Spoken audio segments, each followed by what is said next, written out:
ولا عدوان إلا على الظالمين لا حول ولا قوة إلا بالله لا حول ولا قوة إلا بالله العلي العظيم قال رب اشرح لي صدري ويسر لي أمري واحلل عقدة من لساني يفقهوا قولي أما بعد.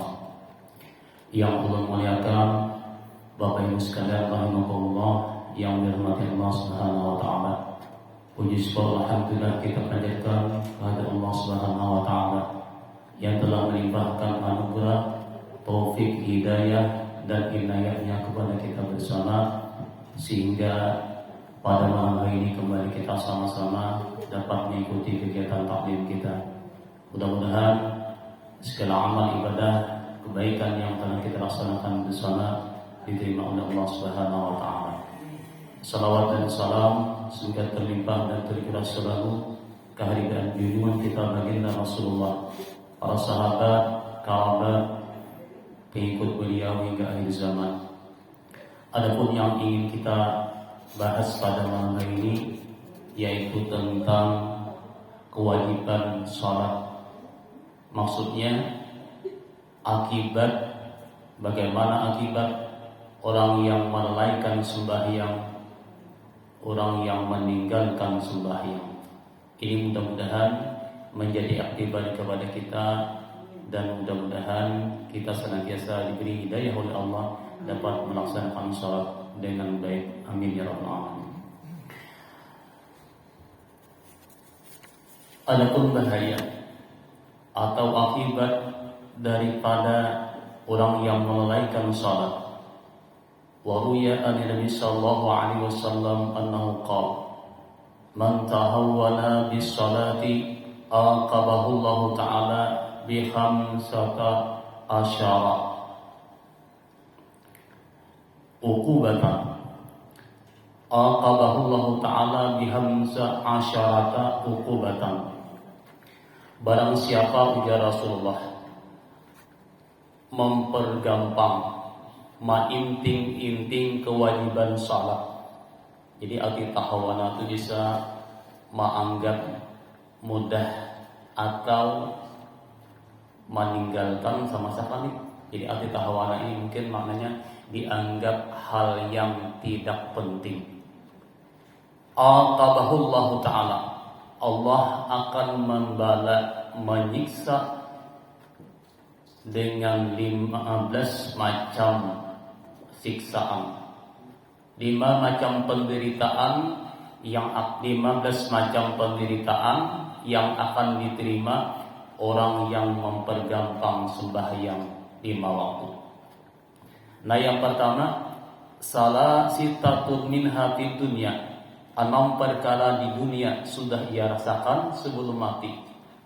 Kemudian lagi wasalah satu indal maut, 3 perkara pada saat ia hendak mati. Wasalah satu fil qabri, dan 3 perkara pada saat ia berada di alam kubur. Wasalah satu inda khurujihi minal qabri, dan 3 perkara pada saat ia dibangkit di alam kubur, maksudnya menuju padang mahsyar. Nah, 15 perkara ini mudah-mudahan jangan menimpa kita. Yang pertama, wa ammas sitatul lati tusibuhu fid dunya, adapun akibat yang akan diterima oleh orang yang melalaikan, menggampang-gampang sembahyang wajib atau sembahyang fardu 5 waktu di dunia. Yang pertama, yanza'ullahu ta'ala al-barakata min umurihi, Allah cabut keberkatan umurnya. Ini dunia sudah. Jadi umur yang Allah berikan kepada orang yang menyia-nyiakan sembahyang itu tidak mendapat berkah. Maksudnya panjang umur tapi sedikit kebaikannya dan banyak keburukannya. Ini bahaya orang yang menyia-nyiakan sembahyang. Di umurnya Allah cabut keberkatan umurnya. Nah, yang kedua, yang musahullah simahas salihin min wajhi, Allah cabut simbol tanda orang-orang salih di wajahnya. Jadi wajahnya itu kalau tidak lupa manisnya. Dilihat itu bilang memberi apa ya? Memberi muar. Nah ini biar orang itu bungas umpamanya putih awak, tapi dilihat itu memberi. Atau hati-hati dia. Tapi kalau orang itu senantiasa insya Allah melaksanakan ibadah salat dengan siraman air wudu, dengan mau sujud meletakkan dahinya di atas sajadah, maka ini akan tercatat orang yang punya simah, mempunyai simbol orang-orang yang saleh. Dan orang yang tidak sembahyang itu dicabut Allah Ta'ala simbol ciri tanda orang-orang salihin. Itu yang kedua dia. Nah, adapun yang ketiga, la amala yu'ajjiruhu Allah Subhanahu wa taala alaihi. Artinya amal yang lainnya ditolak Allah Subhanahu wa taala kada bernilai pahala apabila sembahyang ditinggalkan. Nah, ini biar orangnya misalnya contoh baik lawan muasyarahnya bil makruh, artinya lawan manusia baik, pergaulannya baik, akhlaknya baik, tapi sembahyangnya napa ya? Balang kambingan kah parai kan? Mun balang kambingan masih ada balangnya. Mun kada bebalang lagi hirang sama sekali. Nah, ini parai sama sekali itu dia. Nah, makanya ini berbahaya nih. Sedikit ulun ambil cerita. Ada satu riwayat. Nah, ini cerita bahwasanya di zaman baginda Rasulullah sallallahu alaihi wasallam ada seorang laki-laki yang mana seorang laki-laki ini datang menghadap baginda Rasulullah sallallahu alaihi wasallam. Ada mengatakan seorang pemuda. Jadi pemuda ini mendatangi baginda Rasulullah sallallahu alaihi wasallam wa huwa yabki. Hal seorang pemuda ini dalam keadaan menangis sambil titikan banyu mata menemui Rasulullah. Faqala sallallahu alaihi wasallam, lalu Nabi bertanya, ujar Nabi, ma yabkika ya syabu, wahai pemuda, apa yang menyebabkan kamu itu bersedih? Kenapa kamu jadi menangis? Nah, apa sebabnya ini? Faqala ya Rasulullah, maka menjawablah sang pemuda tadi, wahai Rasulullah, mata abi wa laysa lahu kufnun wala ghasilun. Ulun ini nah kematian abah ulun meninggal dunia. Namun ulun ini tinggal di daerah Padalaman. Nah, Padalaman nih jauh pada manusia. Nah, kan artinya di daerah gunung lah nih, di Padalaman. Dan tidak ada yang tukang kapani, artinya tukang mandi ini kadida, kain kapannya kadida, tukang mandi kadida. Hanya kita perlu juga ya, harus bisa tukang mandi ini. Mun kadida mandi kita mandi surang gini. Kita mandi surangan kena. Biayanya untuk pian. Fa amarahu Nabi sallallahu alaihi wasallam, maka memerintahkan oleh baginda Rasulullah sallallahu akan Sayyidina Abu Bakar dan Sayyidina Umar radhiyallahu anhuma. Kalau ujar Nabi, wahai Umar, wahai Abu Bakar, kamu datangi nah di hati si mayat tadi kan bujurlah nanti disampaikan pemuda ini abahnya itu meninggal. Fadhahaba, maka pergilah keduanya ini ilal mayit, menuju rumah pemuda tadi yang jauh pada rumah orang menunggal nih. Maka tatkala sampai di rumah itu, para ayahu, maka melihat keduanya ini, Sayyidina Umar dan Sayyidina Abu Bakar, melihat sang laki-laki atau sang kuitan daripada pemuda tadi meninggal dunia, tapi bukan seperti bentuk manusia. Mislal khinziril aswad, bahkan bentuknya sudah berubah menjadi babi yang hitam. Babi hirang pula. Jadi babi ini seikon dah. Faraja'a ila Nabi sallallahu alaihi wasallam, lalu kembali ya berdua ini tinggalkan lagi. Uji Sayyidina Umar, wahai Abu Bakar, makanya cara ini kita manusia ini, yuk kita bulikan aja. Buliklah berdua ini. Tinggalkan.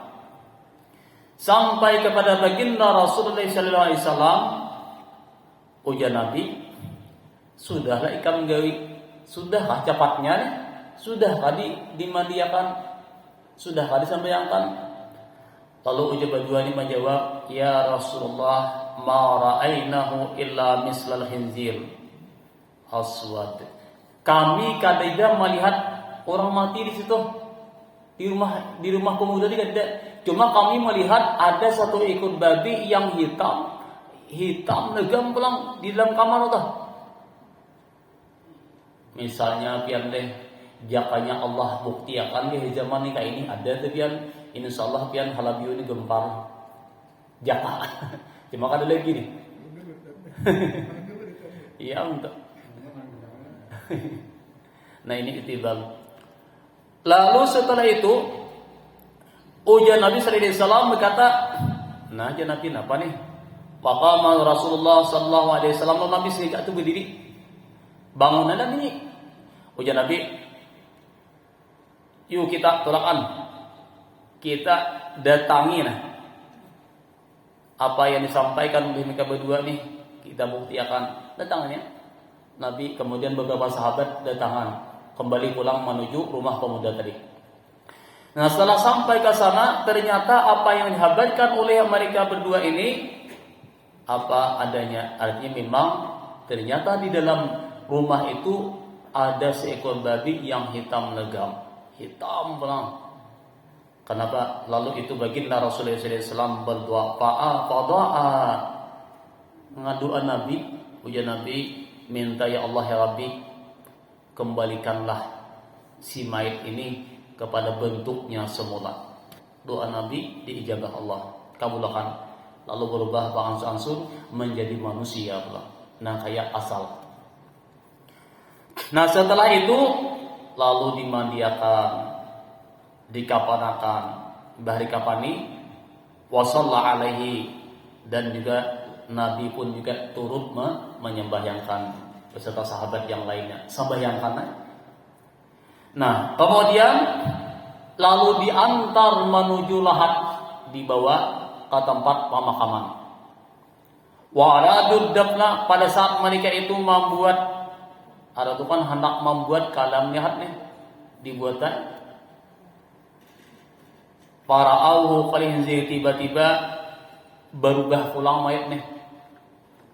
Berubah pulang menjadi babi. Nah aja Nabi, ya sudah kuburkan lagi.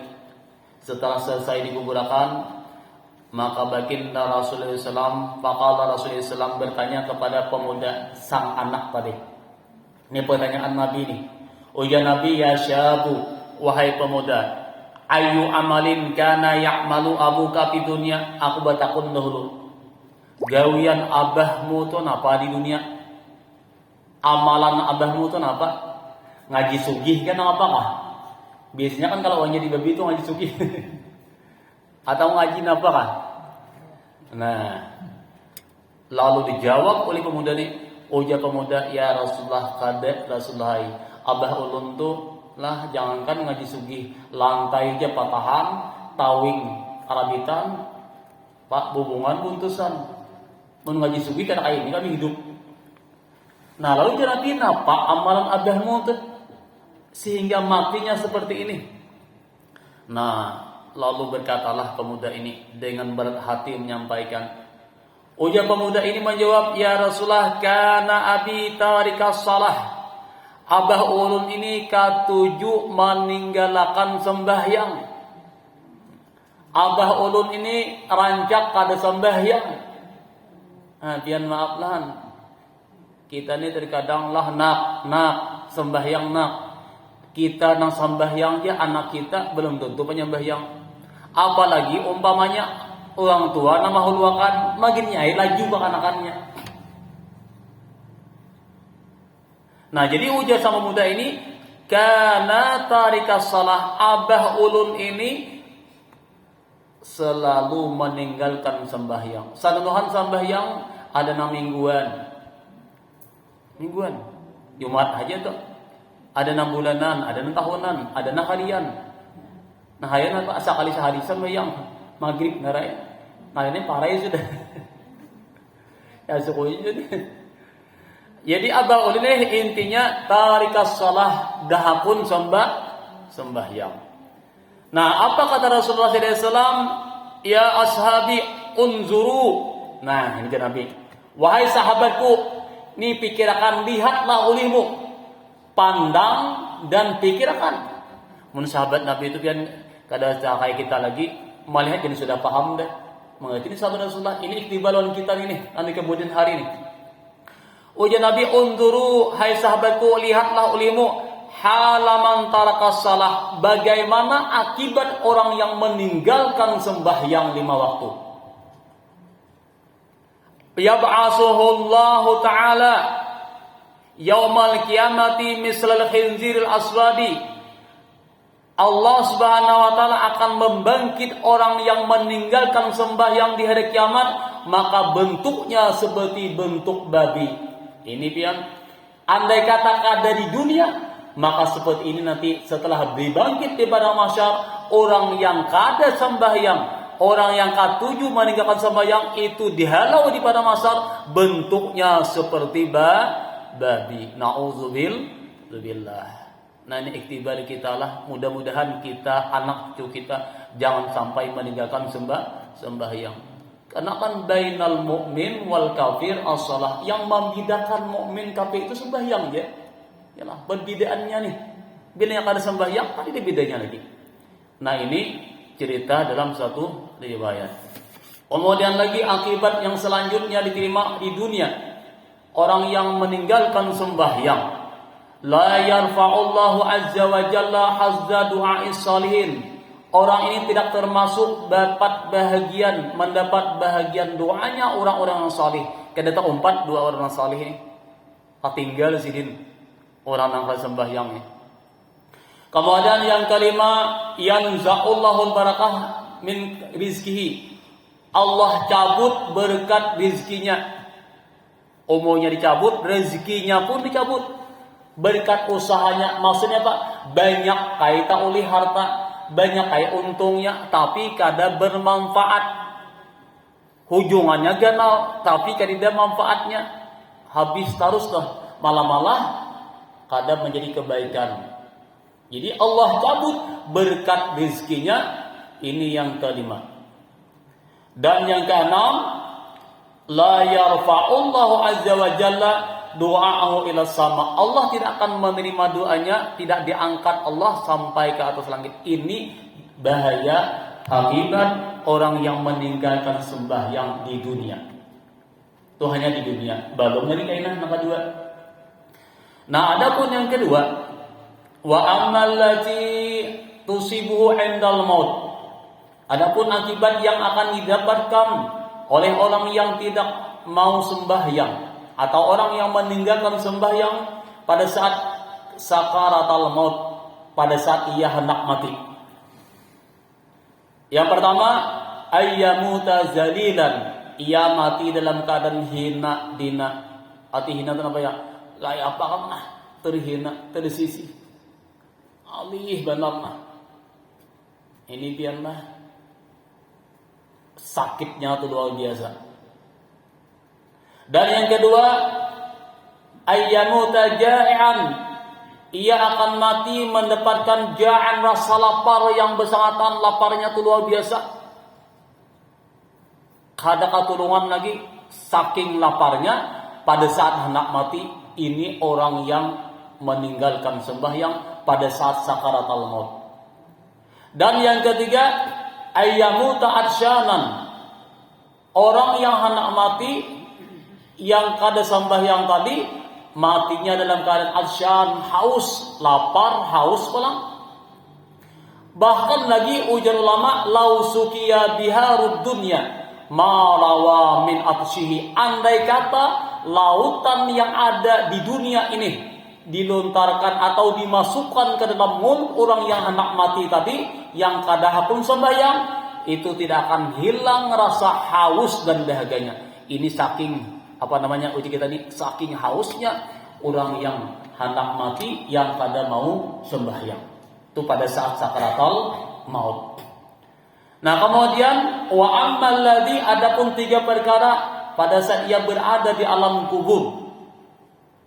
Dua ada tadi kan, ini tengah tiga nih. Apa yang pertama? Yudayyiqullahu alaihi kabrahu. Allah sempitkan kuburnya. Wa yu'assiruhu hatta takhtalifa adla'uhu. Makin bersempit sehingga tulang rusuknya ini tasulisi. Mana kayak tangan kita ini bersuk tak sebelah. Ini saking sempitnya kubur, disempit, dikapit terus sampai tasalisi tulang rusuknya. Ini siksaan alam barzah. Yang kedua, yuqadu alaihi fil kabri narun wa yankalibu fi jamrihi lailan wa naharan. Akan dinyalakan di dalam kuburnya itu api, yang mana api ini langsung daripada jalurnya api neraka. Siang malam ulang balik dalam keadaan panas karena sudah merasakan penderitaan panasnya api neraka, karena sudah di situ pian panas benar. Ini di alam kubur. Yang ketiga, yusallitullahu alaihi Sa'ban yusamma asyjal aqrab. Allah utus satu binatang yang bernama Sa'ban. Sa'ban ini kan ular yang sangat besar, yang matanya ini terbikin daripada api, kukunya daripada besi, panjangnya perjalanannya itu seharianan. 1 hari perjalanan kukunya aja. Awaknya panjang perjalanan 1 bulan.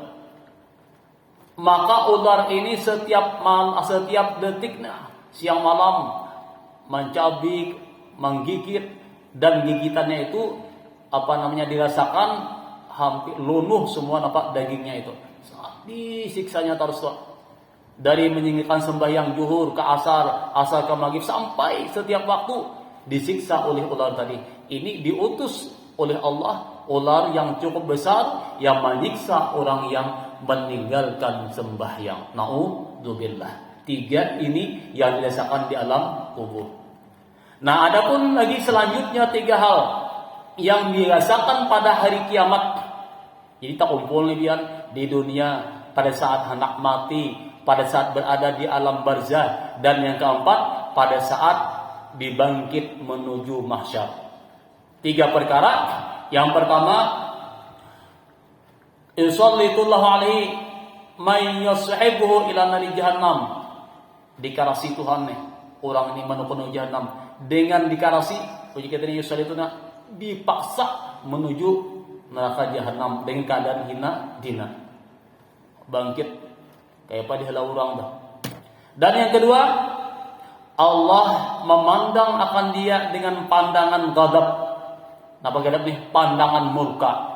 Pada saat dihisab, maka seakan-akan jatuhlah daging dadahnya. Dengan pandangan Tuhan nih, lunuh awaknya nih, karena saking malunya kepada Allah Subhanahu wa taala dengan pandangan ghadab. Ini yang kedua, nanti di hari kiamat.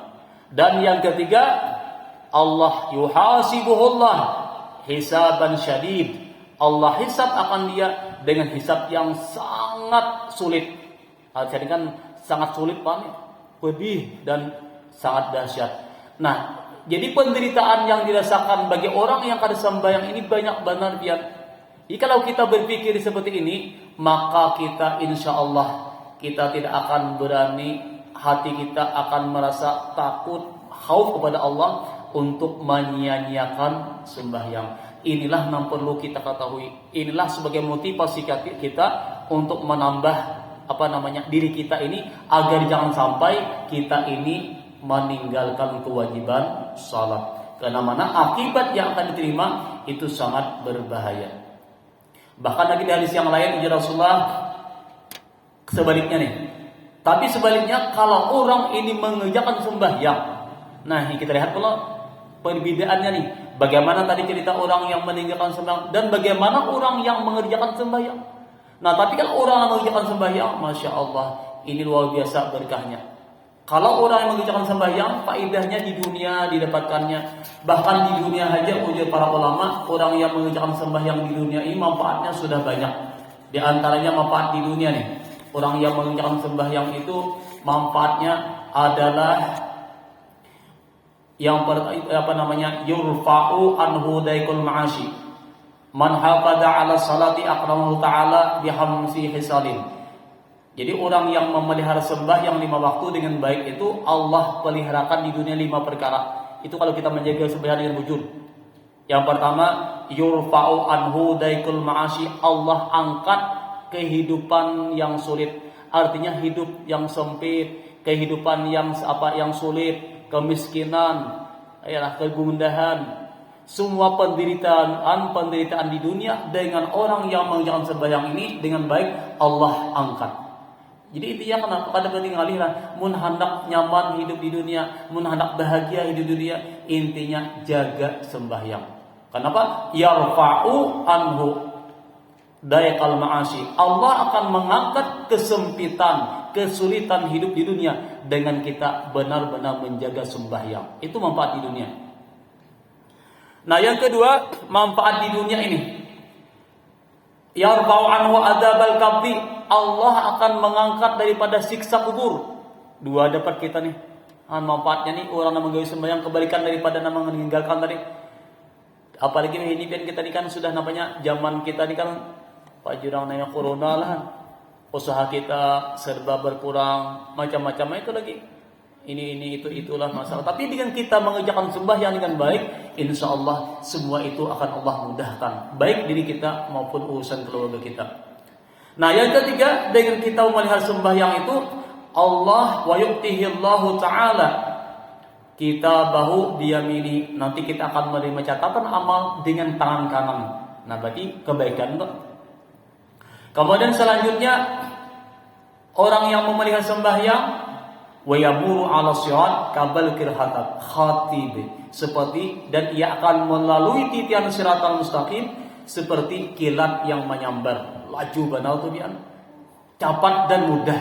Ini manfaatnya orang yang menjaga sembahyang. Dan yang terakhir, yadkhulul jannah bighairi hisab. Allah masukkan dalam surga bisa tanpa hisab atau bisa hisabnya dengan hisaban yasira, dengan hisab yang mudah. Ini manfaat orang yang mengerjakan sembahyang dengan baik. Jadi kita ini menyakawalah, peliharalah sembahyang walaupun bagaimana situasinya, bagaimana keadaannya. Karena disinilah letaknya biar ketenangan, ketentraman hidup kita ini ada pada salat. Bila kita salat pelihara dengan baik, walaupun situasi dan kondisi bagaimanapun, insyaallah itu kita akan bahagia aja. Tapi apabila sudah sembahyang ditinggalkan, walaupun bagaimana kehidupan dunia semakin naik, malah ini berbahaya. Karena kalau kita dilihat terkadang orang itu usahanya naik, tapi ternyata ibadahnya, terutama salat tinggalkan, itu bukan menjadi kebaikan, tapi adalah istidrak namanya, dilanjur oleh Allah Subhanahu Wa Taala.